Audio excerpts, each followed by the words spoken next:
Welcome back to Jiri Lema Vlogs mayam ngasi akhwegi laikhidaba athoba ibungdo adugi sorat numini ado akhwegi imai ben haidi akhwai Champanagar gi mera paibi akhwai mai ben singda pulap na oina baton tawrae ba ko ladi akhwai chatningba mido chatpa yaba gi ko ado akhwai sidagi mini pan muk chakani ado aishu yausi haina hairakpa ko ado moina hairakpai matungina aishu chatningmanina ado chalugi ado mayam ada dong jengminasi kamai to mi budi tingani ko mayam kaigino haide o jiri pam se galai lam puna mai bet mayam laktoini na ko ado mayam ai chatlage ko mayam akhoi moigi yumda yaure ko sora mafamdo ado khoina chini khara sangom khara ade chamana khara pubi yumdugi ko onmaki nungsijaraba athauba major oinam gulu yumgi oina khangdaba mingna oinam babu mitai jiribam kadamtlada oinam kunjo babu amasung oinam ongbi pisak leiba anigi mapari oina ing kumja lising amaga samapan marfuga humdoi January gi saichat kuntaret yai farabakoro hangja numitta hangjaki machim banau mangagi manungda mahakna piba ahalni mase ani masal ama loinana manau nipa amaga mapaga apoko mapaga leihori kadantala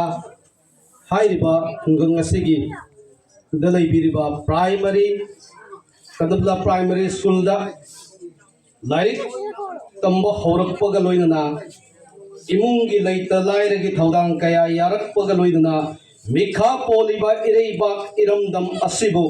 ning tamnaba lanjang asida saruk yadanabagi damakta PLA People Liberation Army yaunaba ahanba inkumja lising aniga subna amada wasak lauki yumda leina party sigi thabak su chenduna leiramlaga inkumja lising aniga ahungi jungi saichat kungama pan da ningtamagi yaulan asigi damak nungsiraba yum thadokna party gi manung da sangduna pele gi basic training military training mai pakna war office na ing kumja lising aniga marigi January gi tang kunthra ga mathoida army number 2570 asi piki to asina yaulok asida yarokpa matamda mikha ponba imalai pak asibu thamoi sengna nung sijabadagi ningtamlan asida yarokpani haina phongdoklami thawai hakchang kathokpabu asengba kathokpa kawi punsina hingliba phawba kathokpa ngamjagani madugi thajaba miyam amadi pele da piba ngamgani hainasu masana izaba mahaki biodata da asumna iduna thambirami training head loibaga reserve force ta leiduna party na sinaba thaudanga saruk yaba horakhi makha tarakpada 253 reserve battalion training center के defense force 101 mobile battalion da section commander की थौदांग पुरखी 251 mobile battalion da CSM की थौदांग पुरखी मथंग da 252 mobile battalion da CSM की थौदांग मखा ताना पुरखलब मतुंग unit असगी company commander की थौदांग सुंग नुंगसिरमर असिना पुबी रखी मसीगी मखा तारकपदा बटालियन असिगी फोर्स कमांडर की थौदांगसु पुबी रखी जनरल हेडक्वार्टर मफम अमुक होंगलतुना जनरल हेडक्वार्टर की असिस्टेंट कैंप कमांडर की थौदांगसु पुरमलब मतुंगदा इंटेलिजेंस डिपार्टमेंट की असिस्टेंट डायरेक्टर इंटेलिजेंस की थौदांगसु नुंगसिरमर असिना पुबी रखी मेजर गुरु यामने इंग तप्पा मथौदा पुकनिंग संगबा मथक थोंगबसिगी याथंग सेना इंजबा ahal laman singbu not na satpa sinakiba tabakta matam khuding party ki yathangbu lumna lawduna thaudang yaramba adugumba yawloi amani athoba asigi top pa matik mayai amadi masagi sahi nipu suraklaba sahi kunlom ningtam yawalan asigi khongchatta ngwamang dongjung nungsa kaya khangduna laikhiba khongchat asida masada ana ayek yauduna masa ui launa yamna naha oibagi matau masa khingna leiba ngamkhiba asin mahaki masa amasung uin kallaba wakhalgi thaunana aru thabak kaya mai pakpa ngamlakhi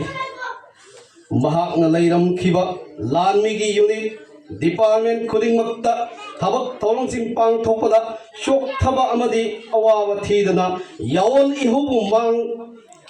manglomda pukhattuna sinaba thawdang khudingmak harau lawduna mathau pangthokhiba nungsiraba marukni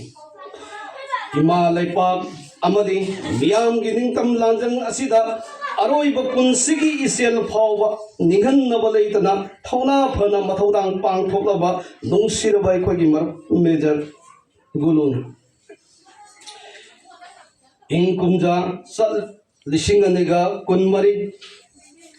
India na Manipur namduna lauksin kiba tha oiriba October gi saichat kulga hundoi lamdam masigi apunba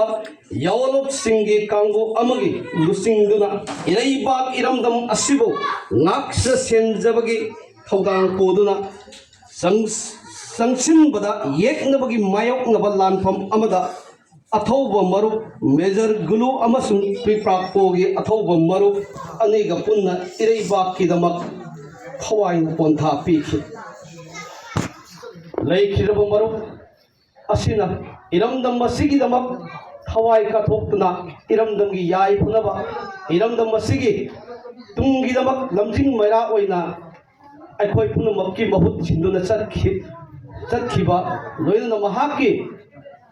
Yaibina Tengbanu Mapugi Loma Nidraba like Colada in the signal like oil snow hidna I quite Punam Mahaki the Makta Tony Zabagaloina Batans the Mahaki Tentakusi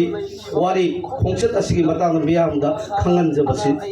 Tensinjan Punamamuka and the Korum.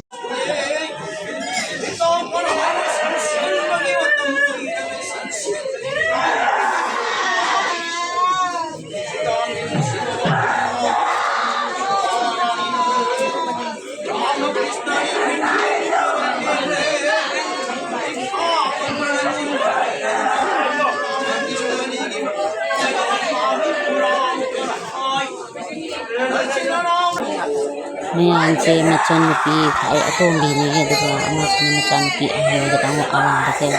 amasnya atombi ni lagi jangan gitu ada macam macam pagi mama gala gitu ada macam nupi kapi dia ada macam sini kita khumbi dia ko ada pagi lagi kita ni jangan kita dia ni mai ini macam program si cak kita jangan cak dia lagi Mungkin sobita, kerja ada tahu aja, ada pokok siapa jangan ko, ini handas mana, tahu bagi yung gelap, soal tahu bagi nak ko, ini kapal sedikit ini ngai di mana, aduh maya, please video si maupun pani video, aduh tahu bagi wari pun masih si berjauhan ni, aduh tablu yang ngai, apa, ni ko ni, itu pun awa kaya lagi ni itu ba tinggal matam si koi jalle saru rage egin wai di moi se dom isai sakta dom lai re na somda di thengjale ba kwa chakla am bani na